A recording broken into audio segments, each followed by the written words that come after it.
Bonsoir, jeudi 27 juin 2019 et bienvenue donc dans le point d'analyse des cryptos du jour. Alors donc je vais être essentiellement sur le Bitcoin et le ETH aujourd'hui. Peut-être que je ferai un tour sur les CoinMarketCap, mais je ne vais pas m'éterniser. Donc hier, je vous avais laissé. Pardon, j'ai le hockey. Ça va pas être très agréable, mais je peux rien y faire. Alors donc je vous avais laissé donc avec donc la grosse bougie baissière qui avait donc tout simplement fait un massacre. Voilà, on peut dire ça. Donc, je vous avais expliqué que oui, effectivement, mon cousin était à passer à ce moment-là, du coup, j'avais pas pu clôturer mes positions au moment. Enfin, bref, voilà, pour remettre les choses en contexte. Alors, petite chose à noter, c'est que sur mon indicateur très très court terme, j'avais un signal de vente, donc il fallait que je vende une partie donc de mes des bitcoins achetés précédemment. Donc, imaginons qu'il fallait que je vende 30%, on va dire, ou à 50 ou jusqu'à 50%. Et donc, la clôture, elle se fait donc à la fermeture, le passage. Pardon. On attend la clôture de cette bougie-là pour passer l'ordre. Donc, la clôture de cette bougie-là, elle s'est faite au cours de 12 751 $.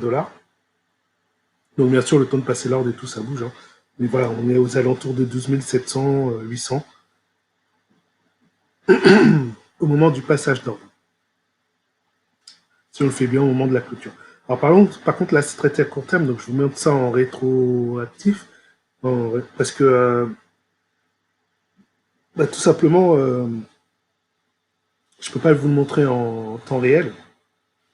Voilà, sinon il faudrait que je fasse des vidéos plusieurs fois par jour, puisque il peut avoir des changements de bougie à plusieurs moments de la journée. Comme là vous voyez, il y en a eu le 25 juin à 14 h, après à 17 h il fallait refaire une vidéo, à 18 h il fallait en faire une, à 19 h il fallait en faire une. Enfin, bon, c'est pas tenable. Là, je vous l'explique après coup, mais c'est juste pour vous dire voilà, que mon indicateur, voilà, il a détecté voilà, que le marché, il fallait donc sortir, s'alléger. Pourquoi s'alléger? Parce qu'en fait, j'ai qu'un signal sur deux, enfin même sur trois, en fait, si je mets l'autre, ça sera sur trois. J'ai qu'un signal sur trois, en fait, qui est dans le rouge. Alors ça, c'est très très court terme, on n'est pas obligé de le prendre parce qu'il faut être réactif. Pardon. Sinon, on prend en fait le court terme qui est en dessous et le moyen terme que là, je ne l'ai pas mis, mais qui est ouvert en ce moment. Donc, dans l'idée, voilà, on aurait donc clôturé à. On aurait acheté donc le 26 juin ici, si je suis l'idée, donc on a acheté le, le 26 juin à 12 686 et on revend à 12 751. Donc on a un petit gain, réellement. Mais si on prend en compte que en fait on était depuis le 25 juin, du 25 juin par exemple au 26 juin, ah oui mais là je suis en graphique 1 heure, ouais c'est ça, c'est bon. Du 20, décidément, du 26 juin 19 h donc clôture à 11 337 et 26 juin 2019 clôture à 12 355. Donc là on a quand même pris plus de 200 plus de 200 $ sur cette montée. Donc après, effectivement, on a un signal qui nous dit de clôturer. Donc on clôture donc, une partie, voilà, on s'allège. Et encore, bon, en bas, vous avez vu, hein, en bas, ça continue à être vert. Donc vous avez quand même du Bitcoin qui est en train de s'accumuler encore. Et là, du coup, c'est le petit gain, qui est pas grand-chose, mais c'est un gain quand même, quoique 686 à 751, bon oui, ça fait 75, ça fait environ 65, 65 $. Bon, c'est pas énorme, mais bon, c'est toujours ça. Avec les 200 d'avant. C'est déjà pas mal. Donc là, on clôture. Après, on ouvre une position à 12 818, donc le 27 juin. À 27 juin à 5 heures. On clôture le 27 juin à 7 heures à 12 791. Donc on fait une petite perte de 27 euros. Ensuite, on ouvre un ordre à 11 909 le 27 juin à 16 heures. Et on clôturait directement, de toute façon, le 27, une heure après, le 27 juin à 17 heures à 11 146. Soit, bon, bah là, il y avait une perte quand même assez conséquente, puisqu'on est passé de 11 909 à 11 146, ce qui fait quand même plus de 250 points, 250 dollars. Donc là, effectivement, la perte était assez conséquente.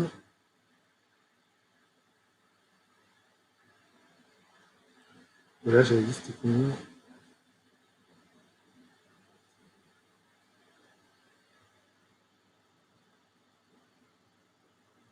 Voilà. Effectivement, ben, ici, le signal a monté plus lentement, et puis là, la baisse est plus rapide. Donc, voilà.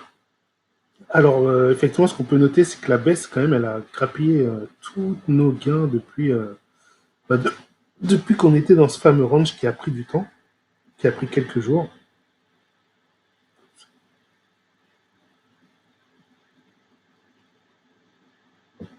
Et donc, la baisse, là, elle vient de grappiller tout ça. D'où l'utilité, quand même, de s'alléger. Alors, si on reste maintenant sur du court moyen terme, donc on oublie un peu ce signal-là. Alors, ce que je vais faire, c'est que je vais changer les signaux. Alors voilà, donc j'ai changé. Donc là, j'ai mis, donc j'ai changé. Donc là, on a le signal court terme et là, on a le signal moyen terme. Donc j'ai enlevé le très très court terme, puisque là, il a plus de signification quand je suis dans le graph daily. Du coup, donc si on avait pris donc en graph daily, donc en court terme, donc on aurait pris position donc à la clôture de la bougie verte, donc à 8237 dollars. Et là, on sera encore en position. Aujourd'hui, encore à 10 858, on sera encore en position. Donc voilà. Donc là, c'est un peu différent. Et pareil, donc pour le moyen terme, on aurait pris position 12 juin à 8171. Et donc là, on sera encore en position aussi. Donc voilà, donc pour l'instant, pas d'alerte vendeuse, voilà, sur du court moyen terme. J'en avais seulement sur le très court terme, mais il faut être présent heure après heure, c'est un peu plus laborieux. Là, c'est jour après jour, c'est plus calme. Voilà, c'est plus, ça correspond plus au rythme, en plus au rythme que je vous fais là des vidéos. Et croyez-moi, les résultats sont très très bons. Je ferai bientôt une vidéo où je vous montrerai les résultats donc de ces trois indicateurs, pas le très très court terme parce que j'ai pas fait son analyse, mais je suis en train de synthétiser en automatique cette stratégie. Et voilà, je sais que ça paye, même sur le très très court terme. Et voilà, donc vous verrez ça bientôt. Donc suivez bien la chaîne, dans quelques jours, je vais vous montrer ça. Ça se trouve demain, ça se trouve. Bon. Sur ce, donc grosse bougie baissière, donc effectivement qui met un peu à mal, mais bon, là si on regarde aussi, elle est dans le range que j'avais tracé. Alors je vais revenir en 1 heure. Donc elle est dans ce range-là, là, qui avait pris plusieurs jours, donc je crois que je l'ai dit tout à l'heure. Et c'est pour bien vous montrer. Là, c'était le range voilà, où ça avait oscillé pendant plusieurs jours, donc du 22 juin au 25 juin, donc 3 jours. 3 jours d'oscillation dans le range. On était sorti par le haut, tranquillement, puis après accélération, etc. Et donc là, on est en train de... une journée, c'est quand même... Enfin, une journée... ouais, une journée, parce que c'est quand même du 26 juin à 22 heures. On va dire jusqu'à là, 22 heures, bah, on a atteint le plus bas. Donc c'est vraiment, là, en une journée, en 24 heures, là, ça a été méchant. La baisse, elle a vraiment été très, très, très méchante pour nous. Donc là, on oscille dans ce range. Donc, est-ce que ce range va faire office de frein? On va voir ça. Est-ce qu'il va freiner le Bitcoin? Puisque c'est quand même un range qui est à compter. Donc, est-ce qu'il est assez puissant pour freiner le Bitcoin dans sa baisse? On verra, on verra. Je sais qu'il y en a qui l'attendent plus bas, comme je l'ai expliqué dans une vidéo il n'y a pas longtemps, que j'ai un ami, lui qui suit des signaux, pas mal de blogs et tout ça, d'experts et Bitcoin, enfin tout ça, et qui disent que bon, a priori ça pourrait baisser jusqu'à 8000. Bon. Des fois je dis qu'il ne faut pas tirer la charrue avant les bœufs, effectivement ça peut être des projections à long terme, probables, mais bon, le marché il fait ce qu'il veut au final, il peut très bien repartir à la hausse là. Voilà, moi je surveille voilà, un peu au moment le moment, un peu d'anticipation mais pas trop. Voilà, on essaye de comprendre ce qui se passe et de réagir. Le plus important, c'est pas vraiment de savoir si ça va monter, ça va descendre, c'est de savoir comment réagir. Savoir vraiment, voilà, quand il y a une configuration qui se présente, qu'est-ce que je fais? C'est ça qui est important. En fait, le training, c'est ça. C'est qu'est-ce que je fais? C'est pas dire, bon, bah, demain, il sera à 10 000, à 10 000 ou demain, il va baisser, des trucs comme ça. Non, c'est de savoir vraiment euh, qu'est-ce que je fais quand le marché fait ça. Ok, là, j'ai pris une position acheteuse. Malheureusement, le marché ne fait pas ce que j'avais pensé. Qu'est-ce que je fais maintenant? Comment je réagis? Parce que là, il est en train de faire ça. Il m'a fait perdre déjà de temps. Comment je réagis? Voilà, et c'est des stratégies comme ça qui vont vous permettre de... Enfin, c'était un peu de cet état d'esprit qu'ont les meilleurs traders. Les meilleurs traders, enfin, c'est un peu comme ça qu'ils réfléchissent. Ils réagissent. En fait. Ils sont en réaction face aux événements. Et ça prend, voilà, ça prend de l'expérience et tout, c'est normal. Alors, je vais passer à l'Ethereum. Désolé, je rallonge pas mal là. C'est vrai que je veux pas faire long et au final, je finis toujours par faire long. Ah, juste, je reviens quand même sur le Bitcoin. Juste pour vous dire un truc. Voilà. Parce qu'aujourd'hui, le marché a été tellement violent que je suis passé en 15 minutes pour trader. Pour, voilà, pour le trader. Et même, je suis passé en une minute. Une minute. Ça fait très, très, très, très longtemps que j'ai pas fait ça. Et à l'époque, je considérais que c'était vraiment une erreur de passer en une minute. Et là, je suis passé en une minute sur le marché pour. Alors, bon, c'est parce que je voulais faire des trades à court terme. J'ai eu des trades gagnants, par contre, j'ai eu quelques trades perdants aussi. Et mais bon, bref, je vais pas m'éterniser sur ça, parce que le très court terme, c'est pas trop l'ordre de la vidéo, mais bon, c'était juste pour dire, voilà, pour lire le marché, j'ai été obligé de passer en une minute. Parce que c'est là qu'il se lisait, en fait, le marché. En 15 minutes, il se lisait encore, mais en une heure, il commence déjà à être difficile à lire. Et en daily, bah, il se lit même pas pour l'instant. C'est de l'investissement en daily, c'est de l'investissement. En une heure, on peut faire quelques petits trucs, mais bon. Vu la phase de marché, là, en une heure, il n'y avait pas grand chose à lire. Il fallait passer vraiment en 15 minutes et encore. Voilà, une minute, c'était mieux pour pouvoir lire le marché si on voulait faire des opérations très, très, très courtes. Enfin bon, bref. Voilà, je repasse là. Et maintenant, on va sur l'Ethereum. Donc l'Ethereum, donc pareil, hein, ça fait à peu près la même chose. Ça a suivi le Bitcoin. Donc, comme j'avais dit, donc j'avais eu, voilà, j'avais placé ici et puis malheureusement, j'avais pas passé d'heure de take profit à ce niveau-là. C'est dommage. Sinon, je serais sorti vraiment au plus haut. Hein. Je serais sorti au plus haut. C'est dommage parce que j'avais vu sur le carnet d'ordre, hein, comme je l'ai dit, j'avais vu le gros tamas de vente qui se préparait ici. Mais je pensais pas que ça allait être aussi conséquent. Bah, du coup, ça a été conséquent aussi parce que le Bitcoin, lui aussi, cette, euh, il a pris aussi ce penchant baissier au même moment. Donc, ce qui est logique, c'est que ça ait baissé. Donc, je pense qu'il y a une accumulation de ce que j'ai vu sur le canard d'or, plus l'effet du Bitcoin qui baisse. Et donc, l'Ethereum a beaucoup, beaucoup baissé. Il est même revenu donc rejoindre les 300 $, ce qui est quand même assez bas, alors qu'il était à 360. Donc, il a retracé lui aussi tout ce qu'il avait fait. Mais pour l'instant, quand on regarde, donc à court terme, effectivement, j'avais des signaux voilà, d'allègement de position en rouge, comme sur le Bitcoin. Mais sur l'horizon, donc moyen court terme, pardon, sur le court terme en bas, je suis toujours dans le vert. Donc pour l'instant, on patiente et on verra ce qui se passe. Voilà, donc comme c'est comme l'était le Bitcoin, j'ai pas grand chose à dire. Le LTC, qu'est-ce qu'il a fait lui pendant ce temps? Lui, il a baissé, donc déjà il était flat, il n'avait pas fait grand chose ces derniers jours. Alors que le Bitcoin, l'Ethereum montait, et lui, il n'avait rien fait, et en plus, par contre, il s'est ramassé la baisse. La baisse, il se l'est bien ramassé. On a quoi? On a le Léos. Pareil, Léos.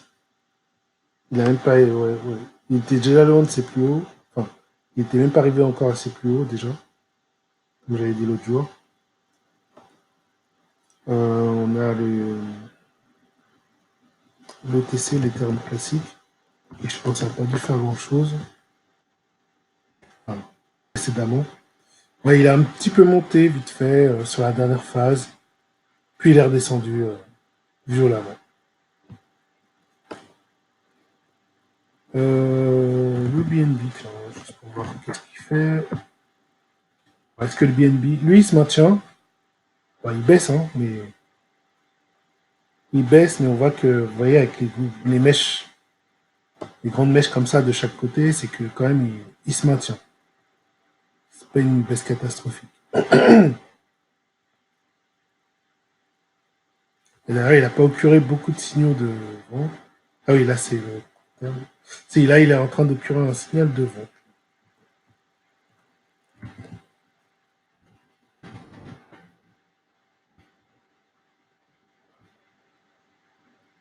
Le BNB contre, donc le Binance contre le Bitcoin.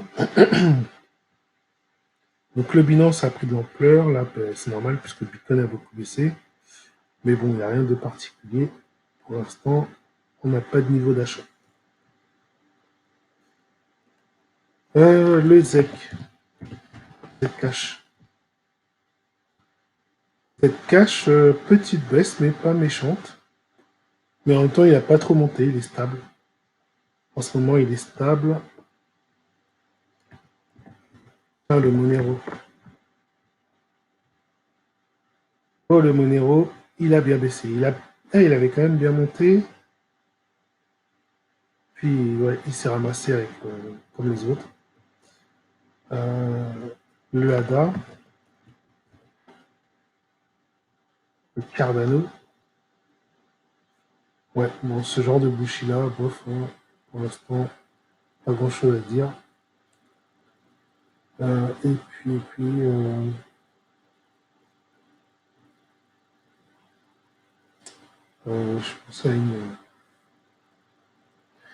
Je pensais à une crypto, je l'ai plus en tête. C'est pas grave. On va passer sur le CoinMarketCap.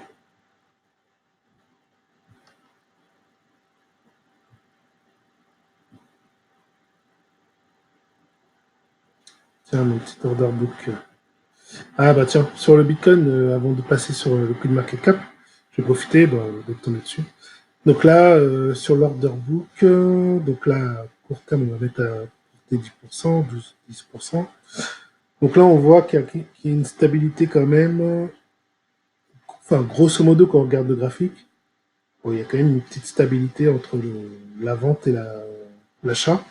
mais quand même une force plus forte. On voit quand même que c'est un peu plus bombé là pour la vente, donc il y a plus de difficultés à remonter. Donc là en ce moment effectivement c'est la baisse qui a l'air de prédominer. On va avoir une difficulté à percer tout ça.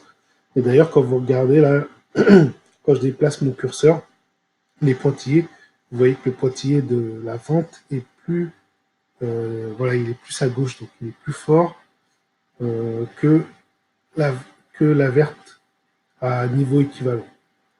Donc, ce qui veut dire que là, pour l'instant, les forces sont plus vendeuses que acheteuses. On va éloigner un petit peu et voir encore un petit peu plus loin. Donc, toujours, voilà, la force du C. Alors, si on devait monter à 12 100, c'est là qu'on aurait peut-être un retournement et que les forces vendeuses s'estomperaient. A contrario, si on descendait à 9777 à peu près, on aurait pareil un équilibre entre les ventes et les achats. Et donc ça voudrait dire que les achats, après, si on descendait encore, prendraient de la force qui ferait certainement un inversement de marché. Donc là, je pense que c'est un point à surveiller. Donc on a 9000, on va dire 9050, 9750 et 12100, 100, on va dire 12100, voilà. Faut surveiller ces deux niveaux-là. Entre les deux, ça peut osciller pas mal. Là, il y aurait un point d'équilibre a priori à ces deux endroits. Voilà, ce que j'essaye de lire du marché pour l'instant. Ok, bon bah voilà pour l'order book. Je vais pas aller plus loin. Et donc je parlais du Queen Market Cap. Bon, je vais le mettre ici.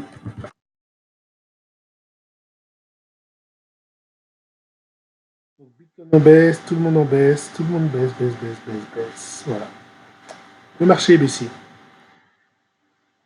C'est vite vu. Oh, il y a quand même eu des hausses. Alors, les hausses impressionnantes, mais bon, voilà. Qui n'étaient pas prédictibles. XMAX, le In-State Chain, Norizane, Dodge. Tiens, le Dodge lui monte. Là. Le Day. Voilà, le Day, mais après, on n'a que de la baisse. Donc, franchement, journée très, très baissière. Journée, voilà. Journée morose sur les marchés. Mais comme le marché est haussier, de manière générale, c'est pas très grave.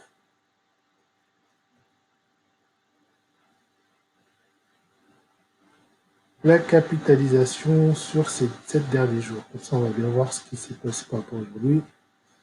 Donc, elle est en baisse. Donc, il y a eu pas mal de gens qui sont sortis en pensant certainement que c'est plus le bon moment. On va voir, hein, peut-être que ça va descendre à 8000, peut-être. Hein. De toute façon, avant que ça descende à 8000, mes indicateurs ils vont se déclencher. Ça, c'est sûr.